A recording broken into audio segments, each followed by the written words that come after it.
Hello everyone, my name is Hyper1, and welcome back to another video where I cast your StarCraft 2 replays. This replay was sent in to me by a user on my Discord server. It is a Grandmaster level game on Glittering Ashes Ladder Edition. If you want to cast your replay, please read the video description. Without further ado, let's introduce our contestants today. On the bottom left-hand corner of the map, we have the red Terran player, ImTwelve. And in the top right-hand corner of the map, we have the blue Protoss player, Raven. So, like I said, this is a Grandmaster level game on the NA server. I am told that Raven is a 5400 MMR player on the NA server. I don't know what MMR ImTwelve is. If someone in the chat could tell me, I think one of the guys in the chat knows, so I hope they can tell me. But it looks like I think this is a Rax first from ImTwelve and a gateway over here.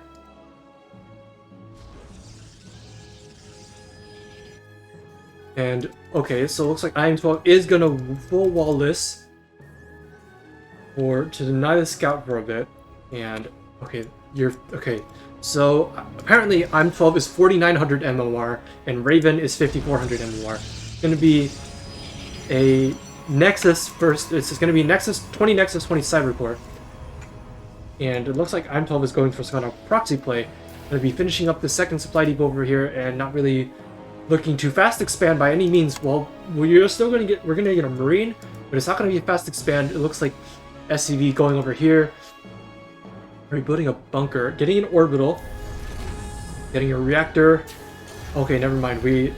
That's not a fast expand, but we are expanding after the second supply depot in this case.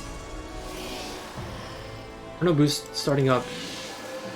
Personally, I'm not terribly aware of what this does. Like, I know Marine First in TVP does a lot for you, but I don't know why. Like, apparently, is this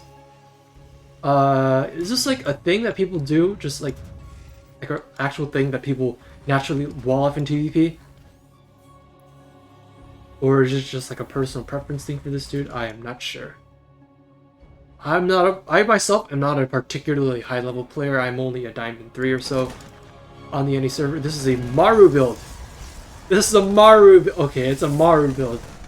Alright, that makes a lot of sense. ImTwelve really known for liking his Maru builds. Probe gonna show up. Gonna get the probe. And this is a proxy gateway that I don't think is gonna be stopped in time. Adept also being chronoed out and sent across the map. We're chronoing warp gate. I mean, chronoing warp gate makes a lot of sense if you're gonna do a proxy instead of chronoing the adept from home. Gonna throw down a bunker. Natural build finished up. Natural base finished up rather. Gonna be a 3 Rex.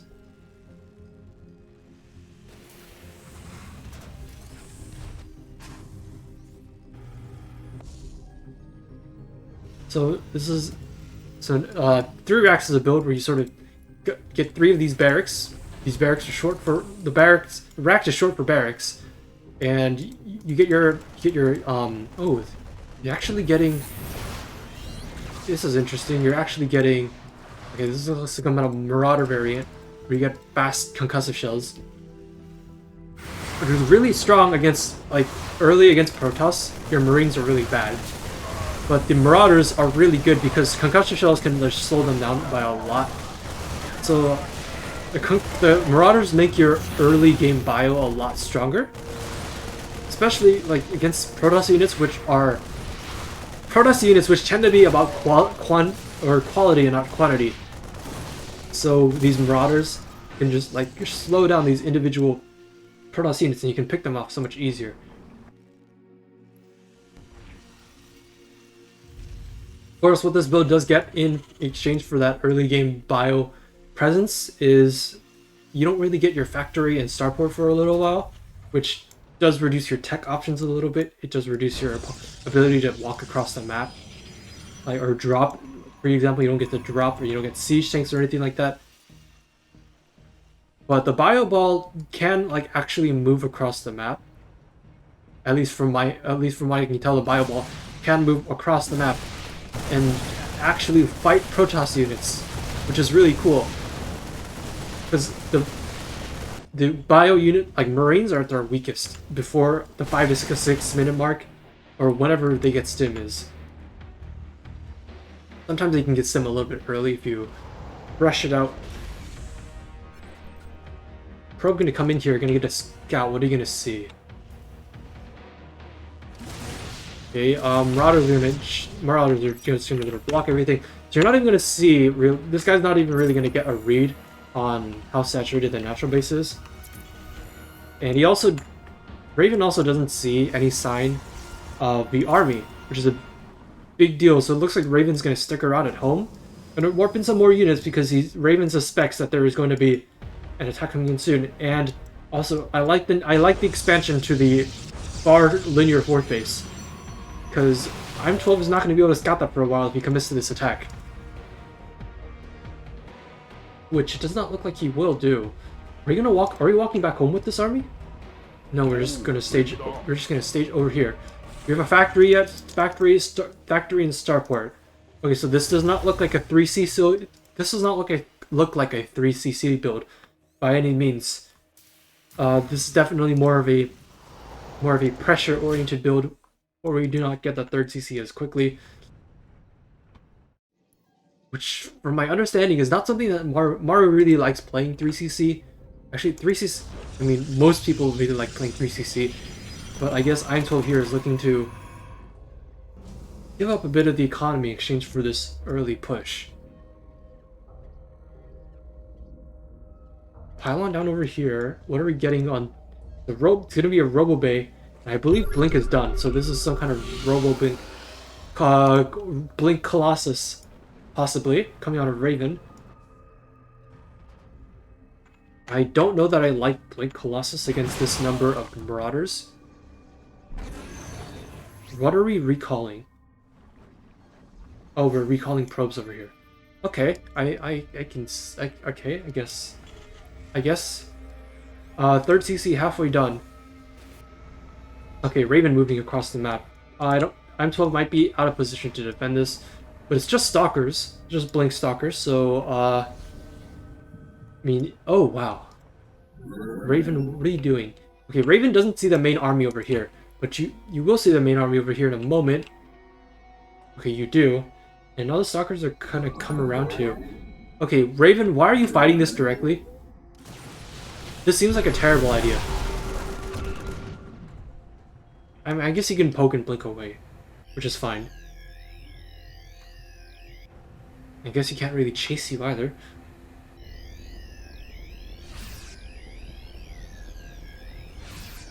I gotta remember, I sort of have to remember sometimes that this is GMs, and the people who are playing the game actually know what they're doing at times, and they're not just a bunch of idiots in Bronze League who just run their armies into people without looking at where they're going and they lose the entire thing.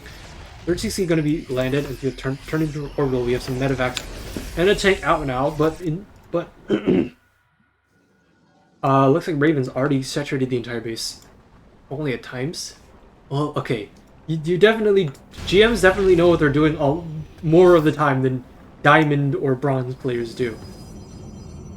Colossi coming out, charge blocks.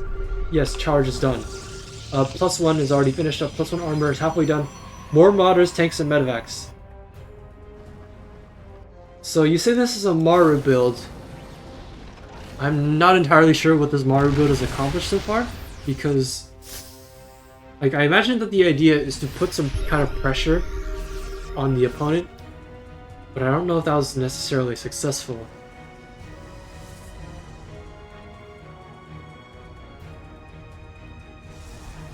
I'm getting one more Colossus and some Disruptors.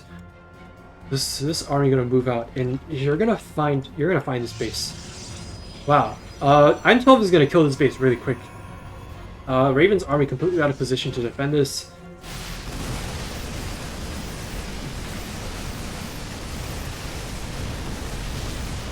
Yeah, and these probes are all gonna go down. The Stalkers can't engage us directly either. Honestly, okay, I would have said the second depot into 3x is what Maru's done a lot. I see. So I would have said that if it was just the Stalkers, I would have totally like just stimmed into the Stalkers and tried to pick some off. But I guess that's being greedy. And of course the rest of the army shows up and you can't really fight this with like this small couple of bios not really able to fight. This by itself, you need a bit more meat to the army. You have to adapt to your opponents too. I guess that's true. So in this case, it looked like your opponent opened up like intending to attack you, so you knew that they weren't necessarily economically ahead by that much. Another scan, confirming that the army is indeed still there. So how are we gonna advance on this? Disruptor... Okay, just gonna throw out the shot and not really land it. This Disruptor is really important for zoning out the bio army. So as soon as this one Disruptor shot misses, these siege tanks in the bio can just come in here and attack with impunity. And slowly but surely we inch the tanks forward until they're within reach of this Nexus, and that's when the Protoss army has to bounce on this. Nice splits! The Disruptor connections are decent, but overall the bio army is unscathed. So nice splitting. Vikings are here to support the bio and take out the Colossi. Gonna be a blink forward. Take out the tank. Oh, gonna target fire. Nice target fire in the Disruptor. And tanks are gonna unsiege and move forward a bit. Okay, that seems like a little bit far forward. Okay, gonna take out that. What's going on in the production tab? This looks like we're switching into some Widow Mines. More Vikings, more bio. +2 on the way. Looks like more Stalker Disruptor for our Protoss player. Viagra for Colossi is done. Only +1 ground weapons, no armor or shields or anything. Yeah, no second forge at all. Yeah, no second forge. We're getting +2 ground weapons. Is armor not... I wonder if armor is not usually a thing you get. There's another base that's already done here. Another base going up here. Raven is even going to take another base over here. You can tell because the probe is sitting there for a moment. So 5 gonna be... Okay. Raven gonna catch that expansion if he was paying attention. Which he probably was. But this is a double expand for Raven. As opposed to... Yeah, it is a double expand. And Raven is looking to catch up in the economic competition. Ghost Academy is done. Ghosts are on the way. Enhanced Shockwaves is almost done, as well as Cloak is going to be coming up after that. Are we going to get some nukes this game? That's not a question I want you to answer, Terran Nationalism, by the way. Don't answer that question. Don't spoil it for me. I'm sure it doesn't happen. But, I mean, nukes are not something you make willy-nilly at this level.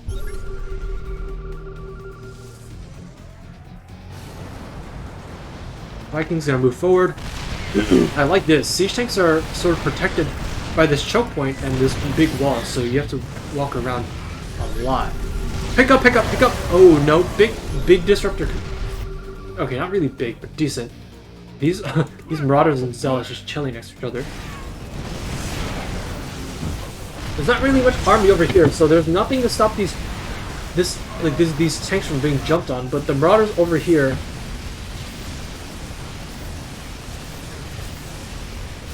Looks like they can... These Marauders look like they're going to take out that Nexus.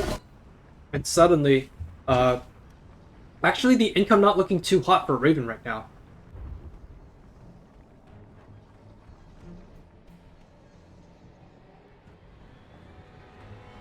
Let's see here. Ghosts are officially out. They're pulling up some energy.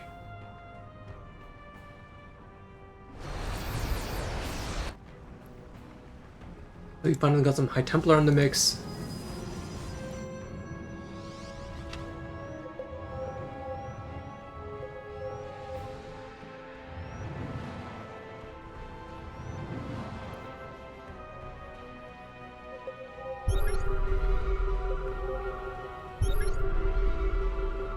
Scans everywhere. Approaching cautiously, there is a chance that there can be observer here in your entire... Oh, Disruptor's gonna... Okay, a bunch of pylons over here. Widow Mines are gonna be dropped. And meanwhile, it looks like ImTwelve is gonna be looking to engage.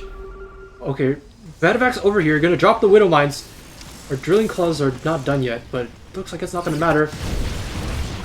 Bunch of probes go down. 12 probes die. For 3 Widow Mines, I like that. Medevac gonna get out of there. The armory is done, so those Widow Mines will stay like that until... Okay, there's a cannon that's going down. But it's not gonna be done before these Widow Mines get to recharge, and all these Zealots are... These Zealots gotta get out of there. Wait, how did these Zealots even end up over here in the first place? This is probably some sort of run-by, isn't it? Yeah, this is meant to be a run-by. But they're not gonna find anything over here. And there's a lot of Liberators that can just set up here if they need to. Yeah, okay. So... ImTwelve noticing that it's gonna happen. Okay, looks like these Widow Mines got some more kills. Very nice. But this... Okay, this clump gonna get jumped on. These Zealots not gonna get anything done. Ghosts and Liberators gonna get EMP'd.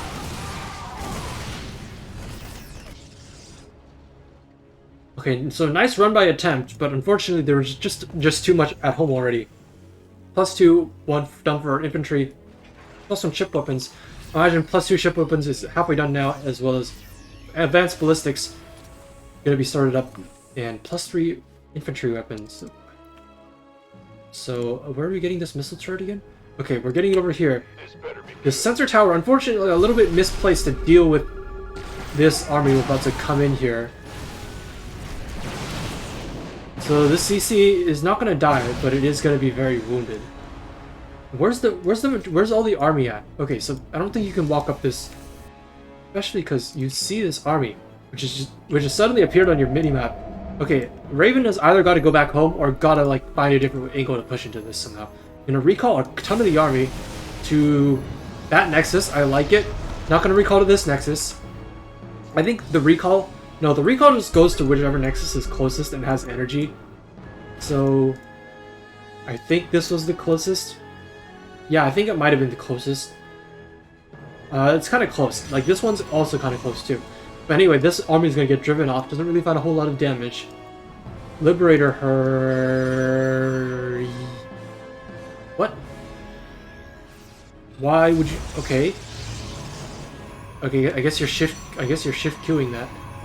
Liberator not gonna get any kills, unfortunately. So where's this game going? Fleet Beacon. So it looks like Raven intends to get Tempest. Probably not carriers in this matchup. More Tempest to deal with the Liberators. As well as the Vikings. Okay. Army comes back in here again. Overall, overall, I'd say that the sort of... Ooh, 2 ghosts go down. Full energy ghosts. But overall, I'd say that the weakness of Raven's style right now is that Raven is very mobile on the map. But these sensor towers are sort of negating his ability, or negating their ability to move around while being completely oh my god. We have 3 nukes. Is ImTwelve gonna nuke? Oh my god, it's a nuke. Nuke goes down. Raven, okay, let's watch Raven's point of view.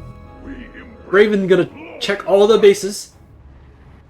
Raven not gonna find it. Raven not gonna find it! All the probes die, and we get 20 freaking probe kills. And this ghost still has plenty of energy left, so you can totally nuke another base if you wanted to.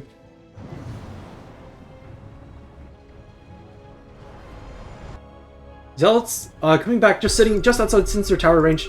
Unfortunately, the Liberators are absolutely still there, as well as the Planetary Fortress. So they're gonna aggro onto the Planetary Fortress. Oh god. Another 2 more nukes. 2 more nukes. Is Raven gonna find them? Raven too busy breaking down the rock wall to notice. They're looking at the wrong base. Oh, they pre-pulled the probes. The nuke. Wait. The ghost just killed itself? Oh my god. Yeah, this ghost was way too close. Anyway, Raven pre-pulling the probes. Or maybe he actually saw it, I just couldn't tell. Anyway, all these probes, 3 more probes are gonna die. Even if the nukes don't necessarily hit anything, if you can distract your opponent with it, like something that's really effective at times is if you can cue a nuke during a fight, then your opponent can either lose like half their economy, or they can either lose half their economy while taking the fight, or they can lose the fight and save or just disengage from the fight and just and try to look for the nuke dot, but they might not always find it. Anyway, I was wrong about Tempest. It is indeed a carrier transition, which I find really interesting, because this army, I mean, I guess there's a lot of Marauders which don't shoot up, so carriers can definitely be a strong response. Anyway, what I was going to say is that this composition has a lot of Immortal and Disruptors. Oh! Big Disruptor connections. Most of the ghosts, actually, basically all the ghosts die. Where are the ghosts? There's one ghost. And it's over here. Anyway, we do have like 15 Liberators. Anyway, yeah, like I was saying, this composition is very mobile, but also a little bit lacking in the frontal fighting power. Immortal's obviously a very strong unit, but Stalkers and Archons are not great. Especially not against +2 Liberators. We're not gonna get +3 because, like, Liberators already 2-shot Stalkers and 1-shot them without shields after an EMP, so +3 might be a waste of money at this point. But once ImTwelve notices that there are carriers out, he might get +3. +3 on the way for Raven for ground weapons, as well as +1 in air weapons. We're still making disruptors. One thing that has been really nice about this ground army is the disruptors, but I feel, yeah. Ghost Liberator setup is just too strong. You can't fight it with just gateway units. You need some kind of a Stargate army, which is why I thought Tempest would be on the table. For some reason, its carriers, two more ghosts will go down. Resources lost tab. ImTwelve has actually been very efficient this game. As you can see, a little bit under 16,000 versus 23,000 resources lost for the players.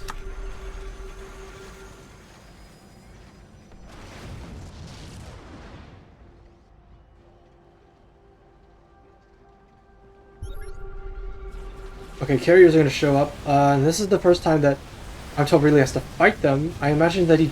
Okay, yeah, we are stepping up the Viking production, 5 in production at a time. We're not getting... Are we going to get +3 ship weapons? I feel like +3 ship weapons is a thing that we need to get against carriers.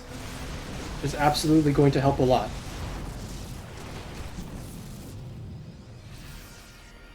I like the SVs being pulled to build some turrets, but ImTwelve is kind of broke on minerals right now. I mean, I guess both sides are kind of broke on minerals. Both sides are pretty, like, spending all the money that they can get. Oh, Raven, you gotta pull the probes. All those probes are all gonna die. Oh my gosh. Ranged... You never see ranged Liberator harass quite like that. But once you get... okay. Carriers will die. Target... Oh god, no target fire. Oh, big flank. I just missed a big flank, and all the army's gonna get bounced on. Yikes. Gotta get out of there.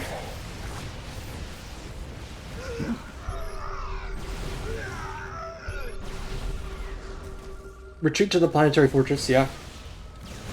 I like it. Fortunately, this ground... Oh god. This ground army seems like a little bit too much for ImTwelve to deal with immediately. I need to buy a bit of time for some more units to pop out. Especially, like, all the Liberators... Like, where are the Liberators? There's 4 Liberators that really need to be sieged right now. Because right now, the only other thing that shoots ground is the bio, and the bio is getting massacred. I hope this is... Okay. If Raven just gets into the main and destroys everything, this could very well be a loss for ImTwelve. This, like... Okay. ImTwelve is gonna land the Ravens, or land the Vikings, and siege the Liberators in a last-ditch attempt to try to prevent Raven from destroying his main base. ImTwelve not necessarily broke... Okay, oh god. So what ImTwelve could have done there is he could have, like, lifted up all the Vikings for a moment, but it does look like all the Vikings will die, and okay, there's literally nothing that ImTwelve can do at this point.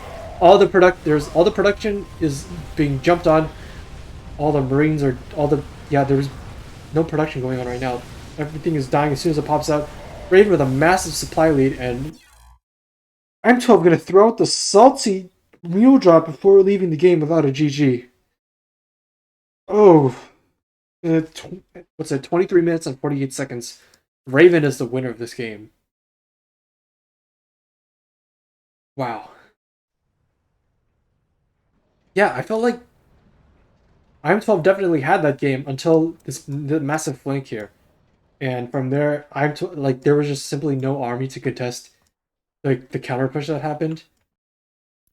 Like I feel there might have been a chance if the Liberators were sieged down here earlier, or the Vikings were like a little bit microed a little bit better over here. But overall, they're after losing so much army, after losing so much army over here, yeah, that's a hell of a way to lose. You know, if you're gonna build turrets over here, you may as well build a. I think you may as well build a center tower. Like if you're gonna dump a lot of money to buildings over here, it was a decent game. I just feel like you slipped up once and your opponent capitalized on it in a really good way. Overall, though, you were winning at first. Resources lost turns out to be even, but that's because at the end of the game, ImTwelve lost his entire army. In reality, ImTwelve was mining considerably more for most of the game. Anyway, overall, I think ImTwelve definitely had the potential to take this game. Just thought this push was a little bit. That was a really nicely set up flank from Raven, though. Uh,